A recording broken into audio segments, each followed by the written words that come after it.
Raise your glasses! Shout it loud, friends! To us! To the Carnival! And to our very own laureate! A name that echoes through the world, destined to roam the skies before shaking the earth!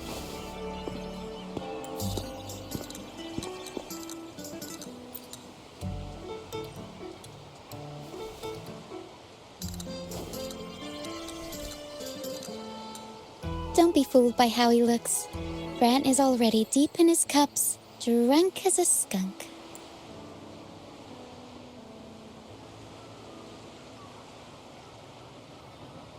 Oh, let him enjoy himself. The taste of victory is still fresh, and after such a battle, we should celebrate to the fullest. Drink your fill, everyone. This round's on me.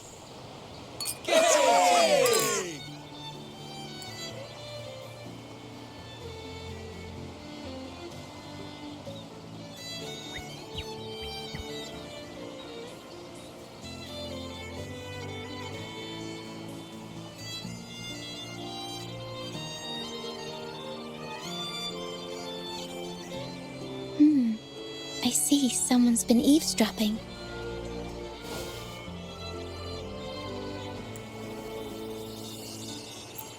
A devout acolyte wouldn't enter such a place without a good reason.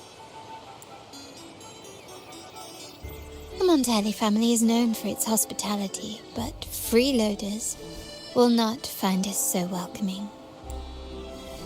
Friends, let's keep the mood lively!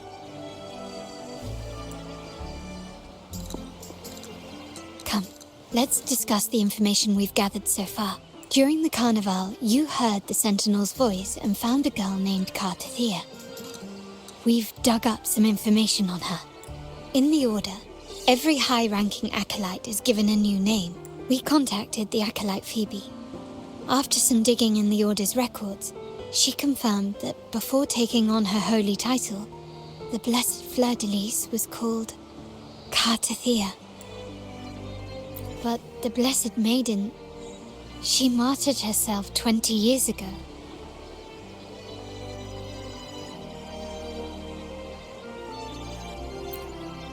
The family will uncover the truth.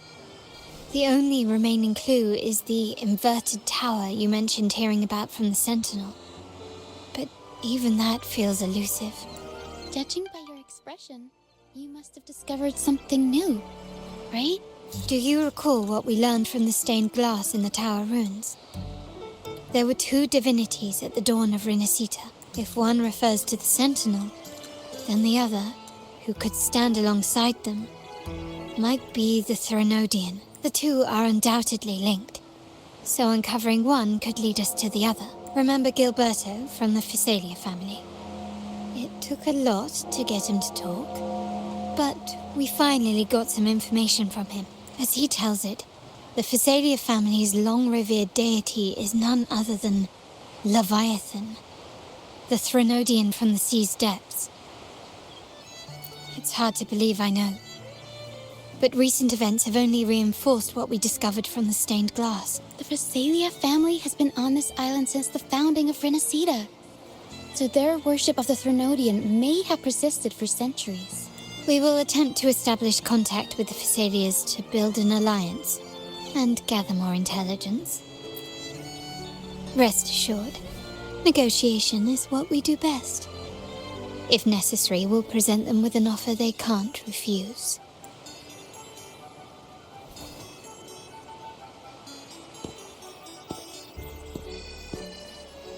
Excuse me for the interruption. Greetings, esteemed guest. The Primus wishes to invite you for a conversation at the Cathedral of Mercury. Would you be so inclined? How curious. Since when has the Primus become so interested in social calls? It could very well be a trap. I'm merely conveying the Primus's invitation. The choice is yours. Remember, you're not alone. If anything happens, just let us know. Very well. Please follow me to the Cathedral of Mercury.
Never before have I seen a day so steeped in both shadow and light.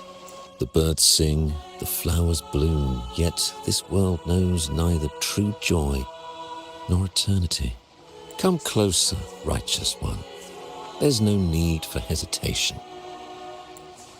I am Fenrico, the Primus of the Order of the Deep. Your deeds have reached my ears, and I have long wished to meet you. Alas, the burdens of this world delayed our meeting until now. I beg your pardon for the wait. Please accept my respect for you. You and your troop have shown great talent and ambition, breathing new life into Raguna. I ask you to deliver this message to your companions. From this day forth, the troop shall have permanent rights to perform within the city. All mortals stumble, but through pilgrimage, they have cleansed their souls and atoned for their transgressions. They have earned their right to return to this divinely blessed land. I understand that questions weigh on your heart. In the presence of a just divinity, speak freely, and I will answer with all the honesty I possess. By the great Sentinel Imperator, I swear to you, there shall be no deceit in my words. You have walked a path similar to theirs. Indeed, you have the right to meet them. However, due to the dark tide 2 decades ago, the Sentinel's body was gravely wounded and remains in a state of recovery. If you wish to meet them, I will convey your request. I see the thirst for truth in your eyes. It is clear that doubts still linger in your heart. Please, voice your concerns. Fleur de Lis. She was the emissary of the Sentinel, and we are grateful for her contributions. 20 years ago, during the Dark Tide, she sacrificed herself to seal the calamity. She fulfilled her duties in this world and returned to the divine embrace. Do you know how the Dark Tide came into being? In Renacita, wars were waged in the name of faith, tearing apart the Sentinel as our faith divided, weakening their divine power. The Dark Tide's true essence is the divine blood shed from the Sentinel's wounds.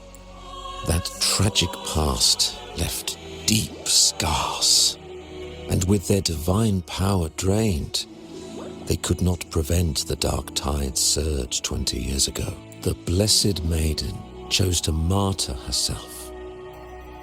She once again resonated with the Sentinel and, through her sacrifice, restored some of their divine power, bringing an end to the Dark Tide. Yet, the Sentinel remains in a state of healing and still requires a mortal representative. Following the Blessed Maiden's departure, I was granted new authority to cleanse the aftermath of the Dark Tide. I received the divinity's blessing and became the new Enlightened One. By their will, I fulfill the tasks left unfinished in this world. Therefore, we must unify all beliefs, ensuring the purity and unity of our will to prevent another tragedy. He said she once again resonated with the Sentinel. Was that really a second resonance awakening? Sentinel Jue had a trial with Jin Shi, but my permission was needed to transfer the Sentinel's power. I swear, my words are without deceit. I see in your eyes that you have walked further on the path of justice than I anticipated. Oh, dear Sentinel, please forgive my transgressions The dark tide brought us a blood-stained lesson. To keep our people from faltering, I bound myself to silence, locking away what I witnessed on that fateful day. Fleur-de-Lis, the unrighteous, deceived us all. She was not the blessed maiden chosen by the Sentinel. The true maiden has yet to reveal herself. You must know that a being capable of rivaling our divinity exists in this world. Humanity's eternal adversary, the evil of all civilizations. The Threnodian. As the Sentinel has their resonator, so does the Threnodian. Fleur-de-Lis was shaped, both body and spirit, by our ancient enemy. Her actions were intended to plunge this city into fear and chaos. This is the truth I witnessed. Fleur-de-Lis was the Threnodian's resonator.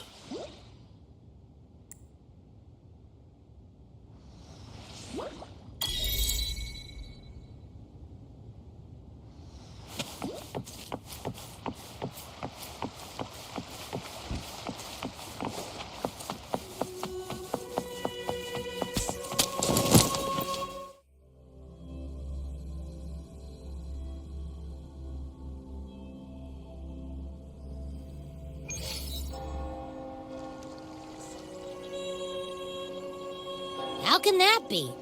That blessed maiden, could she really be the Threnodian's resonator? What if the Primus's words were a bunch of baloney? But we saw Cardathia following the Sentinel's instructions. They wouldn't mix up their own resonator, right? Now my head hurts. Who was she really with? The Sentinel or the Threnodian? Well, probably won't get any more answers from him. All the clues we've gathered so far point to the Threnodian, and the Phasalia family worships the Threnodian.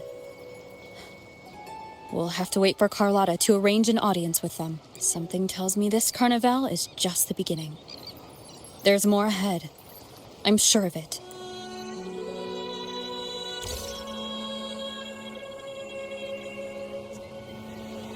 Frolova, you do have a knack for indulging in pointless little chores. Why, there's no rule against an actor making good use of the intermission. Besides, I haven't disrupted your arrangement, have I? The one from a faraway land who discerns the truth dares to raise their sword against the divine. In response, the slumbering gods break free from their shackles, revealing their true forms. The possibility of the second resonance awakening is now a certainty, so we just need to see if that special resonator truly exists. Was the Blessed Maiden a resonator for the Sentinel or the Threnodian? Or both? If so, a resonator capable of wielding both powers. I am eager to see how this story ends. Cristoforo, if you don't want to spoil the next act, I might have to give your carefully crafted plot a little nudge. Speaking of which, that rover shines brighter than anyone else in your play. Do you find her interesting as well? Frolova, it seems we walk different paths. I don't share your fondness for that sort of puppet theater.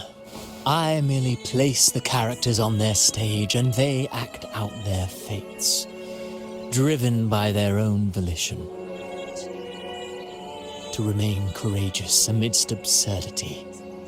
To pursue a spark of divine grace. This, to me, is the truest essence of humanity. Don't you think?